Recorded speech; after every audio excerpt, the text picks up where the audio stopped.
வழியை நான் உனக்கு சொல்லித் தருகின்றேன் என்று சொல்லி அவர் ஒரு நம்பிக்கை கொடுக்கின்றார்.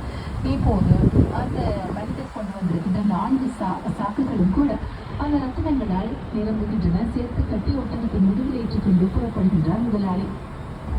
இப்போது இளைஞனுக்கோ பயமாக இருக்கின்றது. முதலாளி என்று சொல்லி சத்தமாக கத்துகின்றான். இப்போது அந்த மனிதர் சொல்லுகின்றாராம், என் வேலையாட்களுக்கு எப்படி வேலை கொடுக்கின்றேன் என்பது உனக்கு இன்னும் புரியவில்லை போலும். அந்த மலை உச்சியில் பின்னால் திரும்பி பார், எத்தனையோ பேர் அங்கே இருக்கின்றார்கள் என்று சொல்லி உனக்கு புரியும் என்று சொல்லிவிட்டு அந்த ஒட்டகத்திலே தன் பாட்டில் அந்த ரத்தினங்களை எடுத்துக்கொண்டு அந்த மனிதர் போய்விடுகின்றார். அந்த இளைஞனோ திரும்பி பார்க்கின்றான். அங்கு ஏராளமான எலும்பு கூடுகள் தென்படுகின்றன. ஏமாந்து போய்விட்டோம் என்பதை அவன் புரிந்து கொள்ளுகின்றான். என்ன செய்யலாம் என்பதையும் கூட யோசிக்கின்றான்.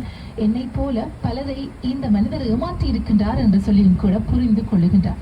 இப்போது இங்கிருந்து எப்படியாவது தப்பிக்க வேண்டும் என்று சொல்லி காத்திருக்கின்றான். அந்த நேரத்துக்காக கொஞ்ச நேரத்தில் ஒரு கழுகு தலைக்கு மேலே பறந்து வருகின்றது.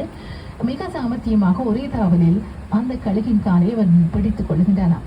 அந்த கழுகோ பாய்ந்து போய் மேலே அந்த இளைஞரோடு பறக்கின்றது. கடைசியில் அந்த அதிகமான பாரத்தின் காரணமாக அவனை தூக்க முடியாமல் கீழே இறங்க தொடங்குகின்றது. இப்போது தரையில் குதித்து இளைஞன் தப்பித்துக் கொள்ளுகின்றான். கொஞ்ச நாட்கள் கழிகின்றன, பல மாதங்களும் ஆகின்றன. இப்போது தனது உருவத்தை சற்று மாற்றி கொண்டு பழைய முதலாளியிடம் போய் வேலை கேட்கின்றான் அந்த இளைஞர். அவருக்கும் ஆச்சரியம், கொஞ்சம் சந்தேகமும் கூட தோன்றுகின்றது. இவன் தான் முதலில் வந்த இளைஞனா என்று யோசிக்கின்றார். ஆனால் அதற்கு வாய்ப்பில்லையே என்று சொல்லியும் கூட அவருக்கு முழுமையான நம்பிக்கை இருக்கின்றது. அவன் சாயலில் இருக்கக்கூடிய இன்னும் ஒருவனாக இருக்கலாம் என்று சொல்லி நினைத்து வேலையிலே சேர்த்துக் கொள்ளுகின்றார் அந்த மனிதர். 2 நாட்கள் கழித்து வழக்கம் போல 4 சாக்குகளை எடுத்துக்கொண்டு அவனையும் அழைத்துக் கொண்டு அந்த மலையின் பக்கம் போகின்றார். எருமை தோலை தரையில் விரித்து படுக்க சொல்லுகின்றாராம்.